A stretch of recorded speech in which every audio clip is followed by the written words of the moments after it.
Hi guys, welcome to my channel. यह कहानी एक गरीब किसान की है। किसी गांव में एक किसान रहता था। इस संसार में वह बहुत ही गरीब था। उसके पास जमीन का एक छोटा सा टुकड़ा था जिस पर वह खेती करता था। उसका गुजारा अत्यंत कठिन तरीकों से होता था। एक दिन सूरज की गर्मी चरम सीमा पर थी, परंतु किसान हमेशा की तरह खेत में काम कर रहा था।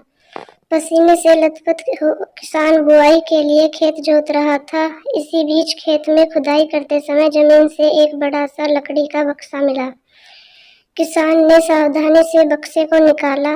पहले तो उसके समझ में नहीं आया कि बक्से का क्या करे। आखिर उसने बक्से को खेत के बाहर रख दिया। उसमें रोटियां ही रोटियां भरी हुई थी। तब किसान को पता चला कि वह जादुई बक्सा था। उसमें जो भी चीज डालो उसका 80 गुना होकर बाहर आता। जैसे एक मूंगफली का दाना डालो तो तुरंत उसमें से 80 दाने निकल पड़ते। किसान ने तृप्त होकर खाना खाया और उसके बाद किसान संतुष्ट होकर बक्से को घर ले आया। बक्सा मिलने के बाद किसान बहुत खुश था।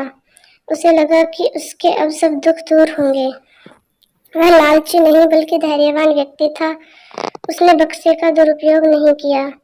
उसे जब भी किसी चीज की जरूरत होती तो बक्से से तुरंत प्राप्त कर लेता। वहां जो उसने बक्से का जो जादू देखा तो वह मंत्री के पास जाकर सारी सच्चाई बता दी। मंत्री ने जमींदार को बुलाया, फिर उसे डराते हुए कहा, हमें पता चला है कि तुम्हारे पास एक जादुई बक्सा है।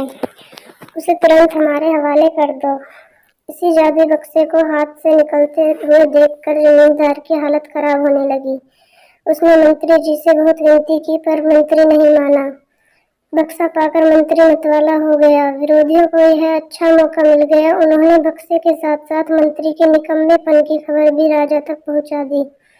बक्से की बात सुनकर राजा अधीर हो उठा। वह अपने सेनापति के साथ मंत्री के घर जा पहुंचा। उसने कहा, देश की सारी जमीन राजा की होती है, इसलिए जादुई बक्से पर भी उसी का हक है। मंत्री ने बिना देरी किए बक्सा राजा को दे दिया। जादुई बक्से को पाकर राजा प्रसन्न हो गया। सबसे पहले राजा ने जादुई बक्से की मदद से अपने खजाने की वृद्धि की। फिर उस राजा को उस बक्से की सुरक्षा को लेकर चिंता हुई। राजा हर कीमत पर उस बक्से को अपने साथ रखना चाहता था। राजा ने सोचा कि इसका रहस्य ज्ञात करना चाहिए कि आखिर इस बक्से में है क्या। यह जानने के लिए राजा उसमें प्रवेश कर बैठा। जब बाहर निकला तो उसके पीछे पीछे 80,000 बाहर निकले। असली राजा का कुछ पता नहीं चलता था। वे राज सिंहासन में कब्जा करने के लिए एक दूसरे से लड़ने लगे। यह जानकर किसान को बेहद दुख हुआ। वह अपने आप को कोसने लगा कि कितना अच्छा होता कि मैं इस बक्से को जमीन में ही गड़े रहने देता। Thank you. अगर वीडियो अच्छी लगी हो तो चैनल को लाइक एंड सब्सक्राइब।